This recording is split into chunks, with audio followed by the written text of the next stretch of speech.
নম্বর সূরা আল ইমরান 19 নম্বর আয়াত। আল্লাহ বললেন আমার পক্ষ থেকে একটি মাত্র জীবন ব্যবস্থা, যার নাম ইসলাম।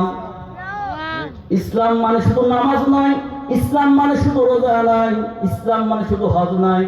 যারা পৃথিবীতে মুসলিম হবে, এই মুসলিমরাই জীবন ব্যবস্থা হিসেবে ইসলামকে গ্রহণ করবে। জোরে বলি আল্লাহু আকবার। এই জমিন সবচেয়ে বেশি ষড়যন্ত্র করেছে ইসলাম নিয়ে কাফেরেরা। কাফেরদের সিদ্ধান্ত হচ্ছে জমিন ইসলামকে প্রতিষ্ঠিত হতে দেবে না। কিন্তু আমাদের তো মুসলমানের দেশ, মসজিদের সংখ্যা বেশি, মুসলমানের সংখ্যা বেশি, এরপরে ইসলাম প্রতিষ্ঠিত। যারা ইসলাম প্রতিষ্ঠিত হতে দিতে চায় না, ইসলামের আলোকে নিভিয়ে দিতে চায়, তারা হচ্ছে কাফের। তারা কি?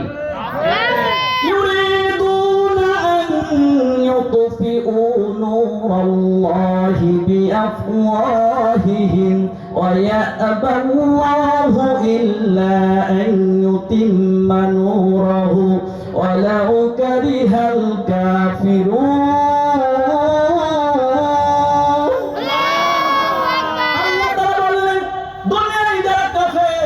তারা মুখের ফুৎকার দিয়ে ইসলামের আলোকে নিভানোর চেষ্টা করবে, নিভাতে চাইবে। যারা কাফের তারা ইসলামকে বিজয় হতে দিতে চাইবে না। এটা আগে ছিল, এখনো আছে না? না, নবীজি ছোট্ট একটা উদাহরণ পেশ করি। নবীজি ইসলাম ক্রমাগত দিনের দাওয়াত প্রচার করতেই থাকে। আল্লাহু আকবার বলবেন না? কাফেররা অনেকভাবে চেষ্টা করে যে এই বাধা কেমন করে রোখা যায়, কেমন করে দাঁড় করানো যায়, স্তব্ধ করে দেওয়া যায়, বন্ধ করে দেওয়া যায়। নিজেদের সকল শক্তি যখন ব্যর্থ হয়ে গেল, আবু জেহেল, আবু লাহাব, উতবা, সাইবা, ওনারা তখন চিন্তা করলো ওই সময় ইয়ামান সবচাইতে পাওয়ারফুল, সবচাইতে শক্তিশালী, পরাশক্তি কাছে তারা আশ্রয় নিল। হাবিব বিন মালিক ওই সময় ইয়ামানের প্রেসিডেন্ট সরকার, তার কাছে গেলেন যে নবীজি সম্পর্কে, ইসলাম সম্পর্কে নানান মিথ্যে কথা বললেন, সাহায্য চাইলেন। হাবিব বিন মালিক বললেন আগামী সপ্তাহে আপনার দেশে আমি আসব, আপনার কাবা ঘর দেখা হবে, নতুন নবী দাবিদার ব্যক্তিকেও দেখা হবে, মুহাম্মদকেও দেখা হবে। বাস চলে আসলেন।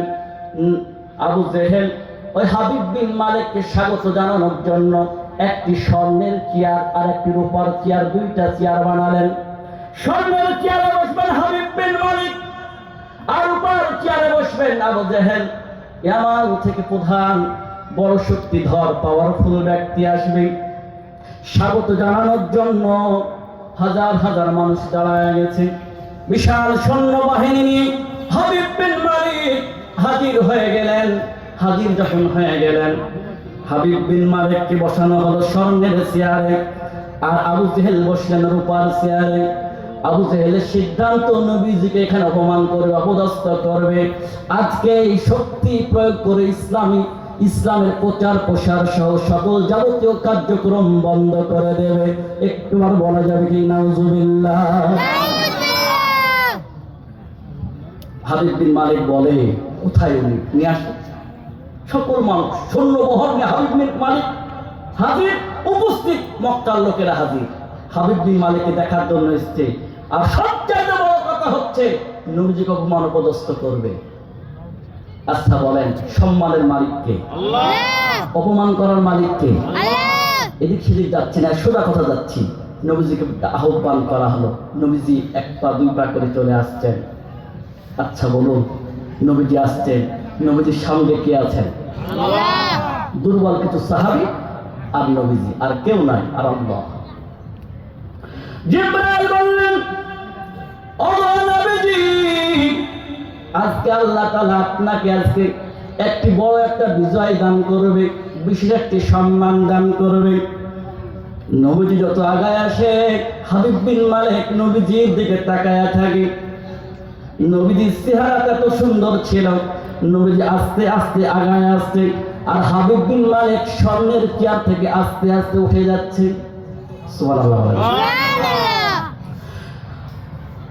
রাসূল আমাদের হাবিব নবীজির হাত খানা ধরে বসায় বলতেছেন, এই চেয়ারে এত সুন্দর মানুষকে শোভা পায়, আমার মতো হাবিব বিন মালিককে শোভা পায় না। একটু জোরে বলা যাবে না? নবীজি বসলেন স্বর্ণের চেয়ারে, হাবিব বিন মালিক দাঁড়ায় আছে, পাশে রূপার চেয়ার বসে আবু জেহেল।